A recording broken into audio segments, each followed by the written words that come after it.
बुराड़ी विधानसभा के चुनावी मैदान में बाकी सब खेला है, एक सिर्फ झाड़ू विकल्प है जो संजीव झा। दिल्ली के लिए आपदा ही भाजपा है और भाजपा ही आपदा है।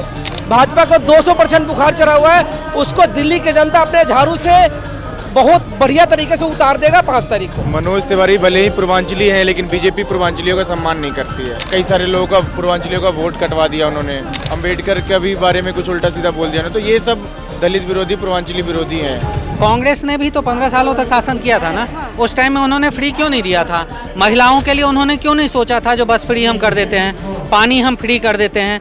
और आज जब केजरीवाल जी फ्री में वो कर रहे हैं, अपना एक स्कीम दे दिया है, तो आज उनको लग रहा है जो है ना हम दे सकते हैं फ्री। बीजेपी ने आखिर 20-21 स्टेट में है, हर जगह क्यों नहीं दिया है? यूपी में उनके बिजली के बिल ज़्यादा क्यों आते हैं? महिलाओं के लिए बस फ्री क्यों नहीं है यूपी में? इस वक्त मैं दिल्ली की बुराड़ी विधानसभा की सीट पर मौजूद हूं, जहां पर आप कह सकते हैं कि ये सीट पिछले 3 बार से आम आदमी पार्टी के खाते में जाती रही है और इस सीट पर आम आदमी पार्टी का दबदबा रहा है।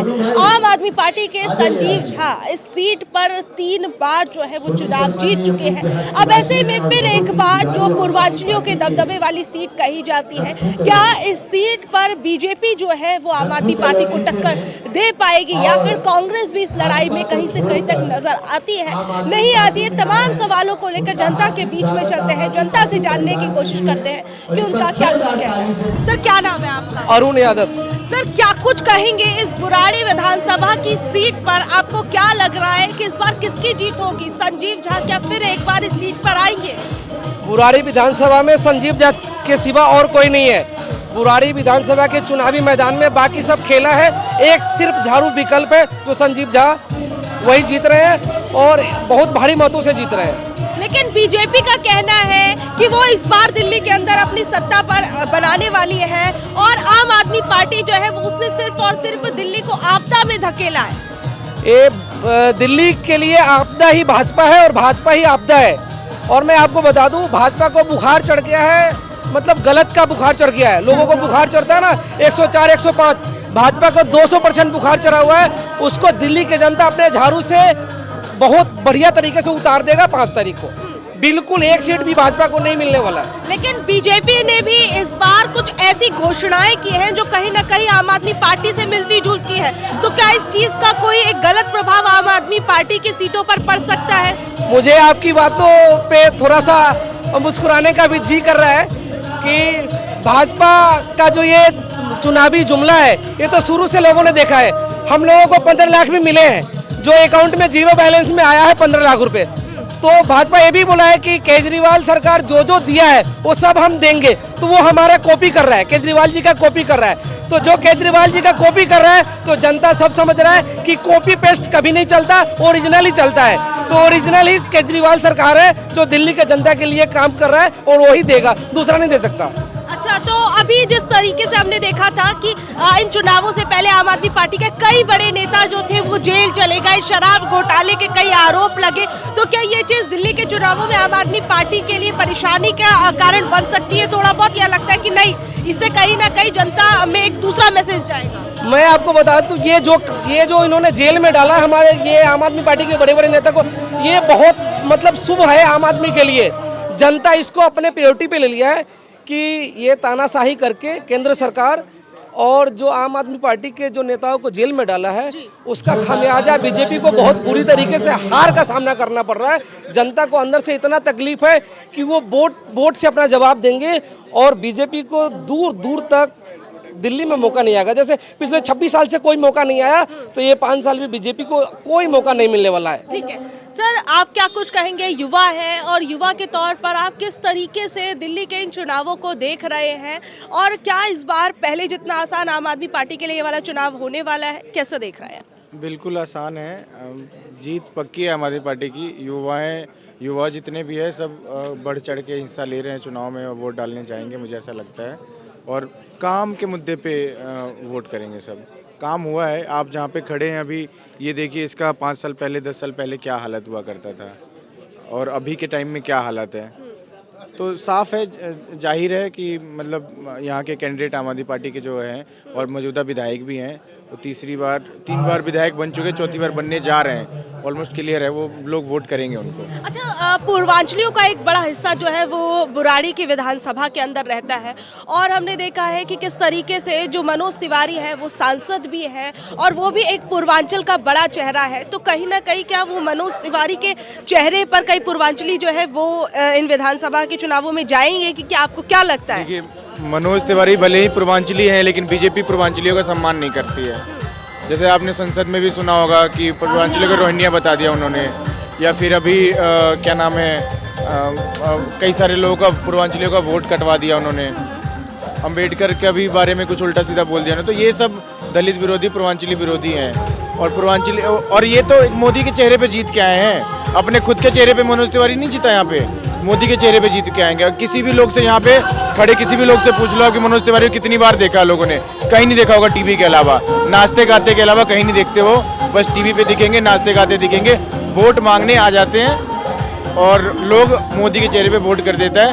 मोदी जी का चेहरा आप इन दिल्ली के चुनावों में कैसे देखते हैं? विधानसभा चुनाव में उनका चेहरा नहीं चलता। विधानसभा में एकमात्र चेहरा है केजरीवाल। मोदी जी के पास विधानसभा में, मतलब दिल्ली विधानसभा चुनाव के लिए कोई बड़ा चेहरा नहीं है। बड़ा चेहरा होगा तब देखेंगे, अभी एक ही मात्र चेहरा है अरविंद केजरीवाल का। और भी लोगों से यहाँ पर हम जो है वो बात करने की कोशिश करते हैं कि आखिर में उन लोगों का क्या कुछ कहना है। सर, क्या कुछ कहेंगे, ये बुराड़ी की खासकर ये जो सीट है अपने आप में दिल्ली के लिए बहुत अहम सीट हो जाती है, तो इस सीट पर क्या आप त्रिकोणीय मुकाबला देख रहे हैं या द्विपक्षीय मुकाबला देख रहे हैं, कैसा मुकाबला देख रहे हैं? बुराड़ी क्षेत्र में मैम आप 2 बारों से देख रहे हैं, एक पक्षीय हो रही है और इस बार भी एक पक्षीय ही होगी। संजीव जी, ओनली संजीव जी है। यदि कोई दूसरी पार्टी में उनके साथ में दूसरे पार्टी वाले प्रचार करने के लिए भी ले जा रहे हैं, वो भी वोटिंग हमें करेंगे। तो इतनी तो कन्फर्मिटी है हमारे पास में, क्योंकि जो संजीव जी ने धरातल पे काम किया है ना, उससे नॉर्मल पब्लिक बहुत ही खुश है। क्योंकि एक मिडिल क्लास फैमिली के लिए या नॉर्मल पब्लिक के लिए क्या चाहिए? रोड, नाली, पानी और बिजली, सब कुछ वो चाहिए।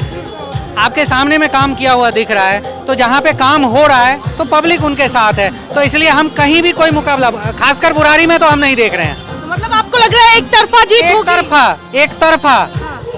और हो सकता है जो हमारे विधायक जी अपने ही रिकॉर्ड को शायद तोड़ें। जो हम लोग देख रहे हैं, जो हम लोग गलियों में जा रहे हैं, जहाँ से हम लोगों को सपोर्ट जो मिल रहा है, उससे 98% विधायक जी अपने लास्ट वाले रिकॉर्ड को तोड़ने वाले हैं। अच्छा, मतलब आप कह रहे हैं कि फिर एक बार अपने पुराने ही रिकॉर्ड्स को जो संजीव झा है वो इस सीट पर तोड़ने जा रहे हैं? हाँ, वो एक ऐसा रिकॉर्ड कायम करेंगे ना जो मे भी शायद इंडिया के किसी भी एक विधायक के लिए ये सबसे हाईएस्ट वोटिंग परसेंटेज होगा। आप जो अभी ये फ्री की बातें कर रहे थे, तो और भी तो लोग हैं, मतलब बीजेपी पार्टी जो है उसने भी अपने घोषणा पत्र के अंदर कहा है बिजली पानी फ्री देने की बात की है। हमने कांग्रेस के जो वादे हैं उनमें भी ये सब चीजें देखने को मिल रही है, महिलाओं को वो भी पैसे देने की बात कर रहे हैं, तमाम चीजें। तो फिर आप कैसे देख रहे हैं? मैम, कांग्रेस ने भी तो 15 सालों तक शासन किया था ना। उस टाइम में उन्होंने फ्री क्यों नहीं दिया था? महिलाओं के लिए उन्होंने क्यों नहीं सोचा था जो बस फ्री हम कर देते हैं, पानी हम फ्री कर देते हैं, बिजली हम फ्री कर देते हैं? कांग्रेस ने तो 15 सालों तक किया है ना शीला जी के टाइम में। उस टाइम में उनकी सोच नहीं थी। और आज जब केजरीवाल जी फ्री में वो कर रहे हैं, अपना एक स्कीम दे दिया है, तो आज उनको लग रहा है जो है ना हम दे सकते हैं फ्री। ये केजरीवाल जी ने दिखाया है ना जो हम फ्री करके दे सकते हैं, तभी तो हर पार्टी कह रही है हम दे रहे हैं फ्री। तो इतने दिनों तक उनकी सोच क्यों नहीं थी? ये कांग्रेस की हो गई। बीजेपी ने आखिर 20-21 स्टेट में है, हर जगह क्यों नहीं दिया है? यूपी में उनके बिजली के बिल ज़्यादा क्यों आते हैं? महिलाओं के लिए बस फ्री क्यों नहीं है यूपी में? ठीक है, पानी का बिल फ्री क्यों नहीं है? तो बीजेपी और स्टेट में तो नहीं दे रहा है। जहाँ जहाँ इलेक्शन है, चुनाव मुद्दा है, वहाँ पे फ्री है। मोदी जी पहले कहते थे केजरीवाल जी रेवड़ियाँ बांट रहे हैं, और आज दिल्ली विधानसभा में वो खुद फ्री आइटम दे रहे हैं, तो वो रेवड़ियाँ नहीं है। ठीक है सर, क्या कुछ कहेंगे दिल्ली के विधानसभा चुनावों के अंदर? क्या बीजेपी 26 साल बाद दिल्ली में वापसी करेगी, या लगता है कि नहीं आम आदमी पार्टी का फिर एक बार जादू चलेगा? पहली बात तो बीजेपी के पास तो कोई ना तो पॉलिसी है, ना कोई रीजन है, ना तो उनके पास कोई दूल्हा है। तो जनता भी समझ रही है कि जो जिस तरीके से अब अरविंद केजरीवाल जी को आम आदमी पार्टी की जितनी भी चीज़ें उसको फॉलो कर रहे हैं, लोग कॉपी कर रहे हैं, वो जनता के सामने है। अरविंद केजरीवाल जी को लोग देख रहे हैं तो लोगों को विश्वास है आम आदमी पार्टी पे।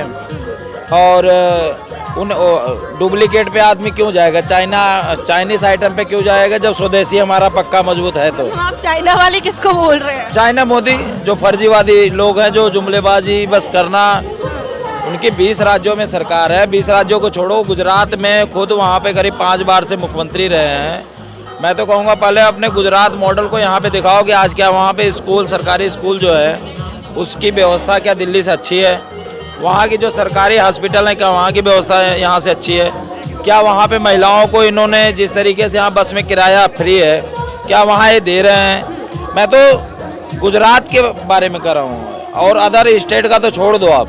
तो आप समझ सकते हैं कि दिल्ली में जो कि ये पूर्ण राज है भी नहीं, यहाँ पे अधूरी सी सरकार है, उसको बावजूद भी अरविंद केजरीवाल जी कहते हैं ना कि मीडियम क्लास, लो क्लास के लोगों के लिए निरंतर काम कर रहे हैं और आने वाले समय में प्रचंड बहुमत के साथ आम आदमी पार्टी की सरकार बनने जा रही है। तो यहाँ पर क्या प्रधानमंत्री नरेंद्र मोदी का चेहरा काम करेगा दिल्ली के विधानसभा चुनाव में? मैं तो ये कहूँगा कि प्रधानमंत्री का चेहरा यदि यहाँ पे काम कराना है तो उनको कह दो इस्तीफा दे के मुख्यमंत्री बना, मुख्यमंत्री कर ले। अब आप ये समझ सकते हो कि उनके पास एक चेहरा नहीं है जिसको ये कह सके कि ये मुख्यमंत्री के चेहरे के साथ नीचे उतर सकते हैं, लेकिन उनके पास कोई है नहीं सिवाय एक मोदी। अभी हार जाएंगे तो अमित शाह को आगे कर देंगे, नहीं नड्डा को आगे कर देंगे। अभी पूरा चुनाव देखना मोदी के नाम पे चुनाव लड़ेंगे। ये मोदी का चुनाव नहीं है, ये देश का चुनाव नहीं। ये हमारे यहाँ ये जो रोड बना है, जो हमारी गली मोहल्लों में जो अनऑथराइज कॉलोनियों में काम किया, अद्भुत काम किया है अरविंद केजरीवाल जी, उसका चुनाव है आज हमारे। कांग्रेस और कांग्रेस तो कांग्रेस ही है, उसका क्या नाम लेना जो कुछ है ही नहीं। अच्छा, मतलब आप मुकाबले में ही नहीं देख, कहाँ है, कहीं से कहीं मतलब ही नहीं है कांग्रेस का। अब आप लोगों ने सुना कि जनता ने आखिर में क्या कुछ कहा इन चुनावों को लेकर, और खासकर इस बुराड़ी के विधानसभा सीट पर लोगों का क्या कुछ कहना था। उन लोगों को आम आदमी पार्टी पर कितना विश्वास है, बीजेपी पर कितना विश्वास है, उनके वादों पर कितना विश्वास है, वहीं कांग्रेस को वो इस मुकाबले में कहां से कहां तक देखते हैं, ये तमाम चीजें आपने देखी। अब आप लोगों का इस बारे में क्या कुछ कहना है जरूर बताइएगा।